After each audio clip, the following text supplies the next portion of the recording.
మరో breaking news కొత్తగా ఏర్పాటైన నరేంద్ర మోదీ కేబినెట్ తొలి సమావేశం కాసేపట్లో జరగనుంది. సాయంత్రం 5 గంటలకు ఢిల్లీలోని లోక్ కళ్యాణ్ మార్గ్ లో ఉన్న ప్రధాని నివాసంలో కేబినెట్ సమావేశం జరగనుంది. అయితే కేబినెట్ భేటీకి ముందే మంత్రులకు శాఖలు కేటాయించే అవకాశం ఉంది. తెలుగు రాష్ట్రాల నుంచి 5గురికి మంత్రి పదవులు దక్కాయి.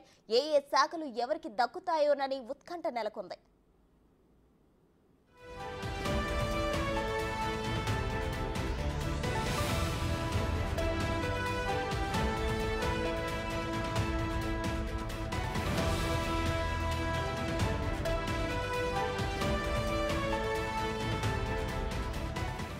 కొత్తగా ఏర్పాటైన నరేంద్ర మోదీ కేబినెట్ తొలి సమావేశం కాసేపట్లో జరగనుంది. సాయంత్రం 5 గంటలకు ఢిల్లీలోని లోక్ కళ్యాణ్ మార్గ్ లో ఉన్న ప్రధాని నివాసంలో కేబినెట్ సమావేశం జరగనుంది.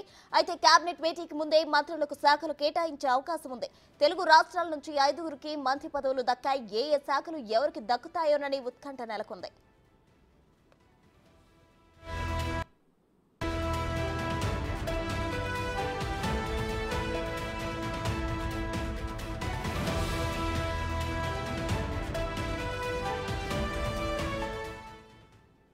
ఇదే అంశానికి సంబంధించి మరింత సమాచారం ఢిల్లీ నుండి మా ప్రతినిధి శివ లైవ్ లో అందిస్తారు. శివ, చెప్పండి. అయితే మరి కాసేపట్లో ప్రధానమంత్రి నరేంద్ర మోదీ కేబినెట్ సమావేశం ప్రారంభం కానుంది. దీనికి ముందే శాఖలు కేటాయించే అవకాశం కూడా కనిపిస్తుంది. తెలుగు రాష్ట్రాల నుంచి 5గురు మంత్రులు అయితే ఎన్నికైనట్లు తెలుస్తుంది. అయితే వారికి ఏ శాఖలు దక్కే ఛాన్స్ ఉందంటారు?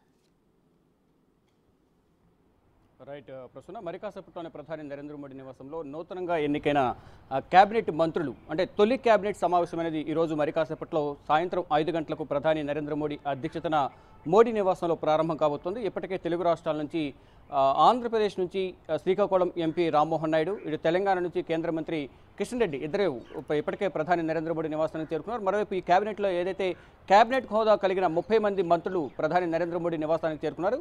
ఈ సమావేశంలో ప్రధాని నరేంద్ర మోడీ అంటే మొత్తంగా ఈ కేబినెట్ అనేది 72 మంది ప్రధాని నరేంద్ర మోడీతో కలిపి కేబినెట్ హోదా 30, స్వతంత్ర హోదా ఉన్న సహాయ మంత్రులు 5గురు, 36 కేంద్ర సహాయ మంత్రులు, మొత్తం 71, ప్రధాని నరేంద్ర మోడీ 1, 72 మంత్రులతో ఈ కేబినెట్ అనేది రూపకల్పన జరిగింది. దానిలో భాగంగా ఇప్పుడు ప్రధాని నరేంద్ర మోడీ అధ్యక్షతన కేంద్ర కేబినెట్ మంత్రులు 30 మంది సమావేశం కాబోతున్నారు. ఇప్పటికే అందరూ ప్రధాని నరేంద్ర మోడీ నివాసానికి చేరుకున్నారు. మరి కాసేపట్లోనే ఈ సమావేశం ప్రారంభం కాబోతుంది. ఈ సమావేశంలో ప్రధానంగా ఇది తొలి కేబినెట్ కాబట్టి నిన్న ప్రమాణ స్వీకారం చేసిన ఈ 30 మంది మంత్రులు ప్రధాని నివాసానికి చేరుకున్నారు. వీరిని ఉద్దేశించి ప్రధాని నరేంద్ర మోడీ కీలక సూచనలు వారికి దిశానిర్దేశం చేయబోతున్నారు.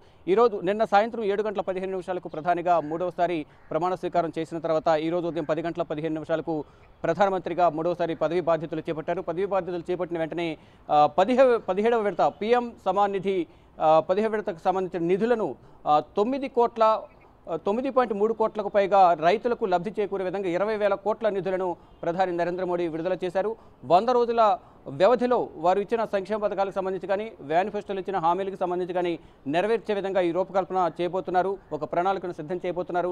ఆ ప్రణాళికకు సంబంధించి ఆ రూపకల్పనకు సంబంధించి ఈరోజు జరిగే ఈ కేబినెట్ సమావేశంలో మంత్రులకు కీలక సూచనలు దిశానిర్దేశం చేయబోతున్నారు. ప్రధాని నరేంద్ర మోడీ ఈ 100 రోజుల పాలనలో ఏ విధంగా వ్యవహరించాలి, అయితే మూడవసారి ఎన్డీఏ ప్రభుత్వం ఏర్పడిన తర్వాత ఎన్డీఏ కూటమిలో ఉన్న పార్టీలన్నిటికీ కూడా అంటే ఎన్డీఏ కూటమి ప్రభుత్వంలో ఉన్న పార్టీలన్నీ కూడా ఎన్డీఏ కూటమిలో ఉన్న పార్టీలన్నీ కూడా 22 రాష్ట్రాల్లో అధికారంలో ఉంది. ఆ 22 రాష్ట్రాల్లో ఉన్న పార్టీలన్నిటికీ కూడా ఈ కేంద్ర కేబినెట్లో అవకాశం కల్పించారు.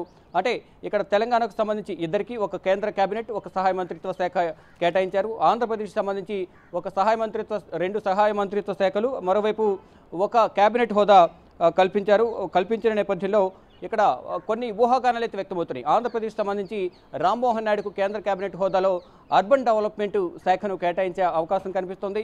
ఇటు గుంటూరు నుంచి తొలిసారిగా ఎంపీగా ఎన్నికైన పెమ్మసాని చంద్రశేఖర్కు వాటర్ రిసోర్స్ డిపార్ట్మెంట్కు సంబంధించి వాటర్ రిసోర్స్ శాఖను కేటాయించే అవకాశం ఉంది. ఇటు శ్రీనివాస్ శర్మ నర్సాపురం నుంచి మొదటిసారి ఎంపీగా గెలుపొంది కేంద్ర కేబినెట్లో చోటు దక్కించుకున్న శ్రీనివాస్ శర్మకు కూడా ఆర్థిక శాఖ సహాయ మంత్రిగా తనకు కేంద్ర కేబినెట్లో సహాయ మంత్రిగా అవకాశం కల్పించే ఛాన్స్ ఉన్నట్లు ఈ 3 శాఖలు దాదాపు ఖరారైనట్లు కూడా ప్రచారం జరుగుతోంది. ఇటు తెలంగాణకు సంబంధించి కిషన్ రెడ్డికి రూరల్ డెవలప్మెంట్ ఇచ్చే అవకాశం కనిపిస్తోంది. మరోవైపు ఇటు బండి సంజయ్ గతంలో తెలంగాణ బీజేపీ అధ్యక్షులుగా ఉన్నారు. పార్టీ బలోపేతానికి బాగా కృషి చేసిన నేపథ్యంలో ఆయన సేవలను గుర్తించిన బీజేపీ ఇటు ప్రధాని నరేంద్ర మోడీ కూడా పలుమార్లు బండి సంజయ్ సేవలను గుర్తు చేసుకుంటూ అందరూ కూడా బండి సంజయ్ను చూసి నేర్చుకోవాలి, ప్రజా సంగ్రామ యాత్ర ద్వారా పార్టీని బలోపేతం చేశారంటూ కూడా ఒక రోల్ మోడల్గా బండి సంజయ్ను చూసి నేర్చుకోవాలంటూ కూడా గతంలో కూడా బండి సంజయ్ను ఉద్దేశించి బండి సంజయ్కు కితాబు ఇచ్చిన పరిస్థితి ఉంది.